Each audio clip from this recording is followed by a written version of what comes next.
what happens in my mind a little bit to those 3D holographic posters that were popular years back, and they told you, first you can't, it just looks like noise, and they say soften your focus or soften your point of view. And I don't even know what, you relax something, I don't even know what it is, and all of a sudden this whole other picture pops out. And there's something that occurs when I'm reading your source word, your heart word. It's a little bit, something adjusts in me, I can tell. It's nothing altogether that, I mean, I kind of relax that I need that subject, and I stop racing back to find the subject, you know, as I lose it in the sentence or whatever, and I just start taking in a whole different way. Well, you're coming into coincidence with me through these words. So, to study or consider my word is to commune with me. Mm-hmm. Mm-hmm. And the more profoundly you participate in that for real and forget yourself, the more experience you'll have of being entered into communing with me to the point of being aware, in some fundamental sense, aware of my state. And so, to approach me through my word is a form of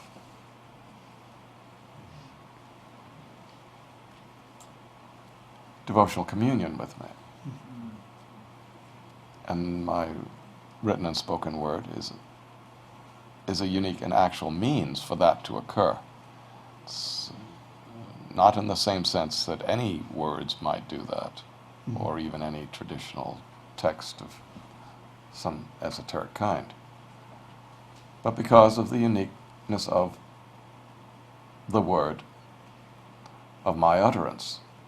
It literally does manifest me, and one who enters into it literally can be brought into communion with me.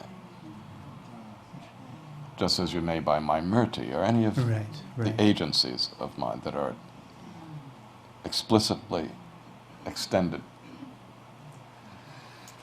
as such, as agents of mind. It all has the force of murti, or of my body here,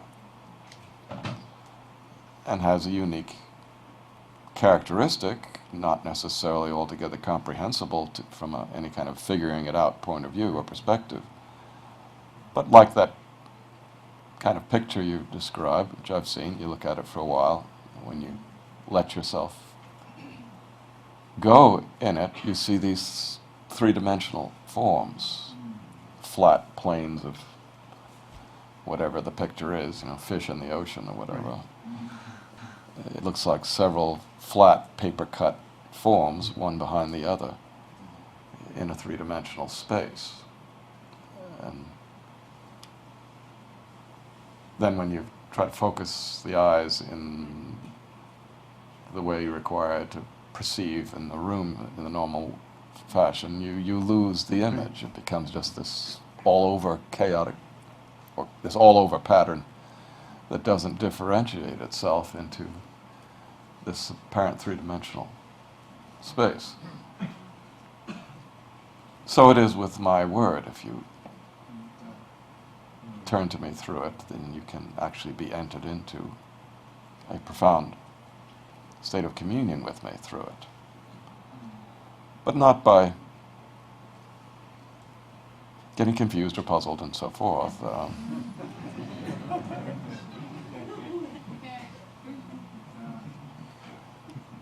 And straining over the language and developing some problematic analytical thinking process.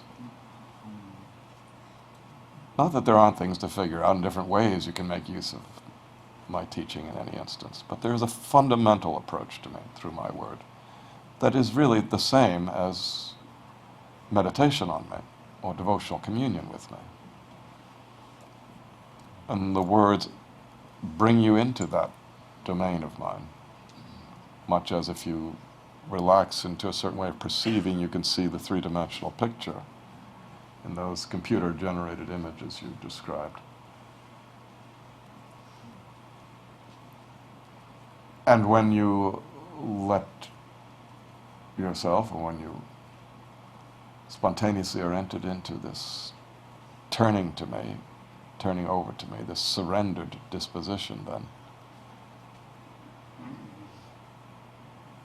you tacitly do experience something of my state fundamentally. Just as if you concentrated on anyone, you might somehow or other get to feel something about their state.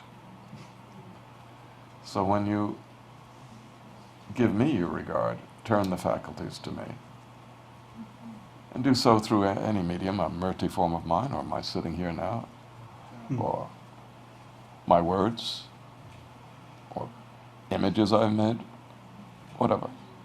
Anything has the force of agency. Places I've established, and so on. Fully established in the spiritual sense. Anything I've given as agency of mine. If you are turned to me by the means of whatever that particular mode of agency is, you can, rightly and fully participating in that, become aware of me in a profound manner.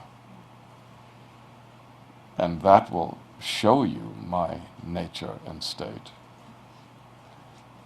directly.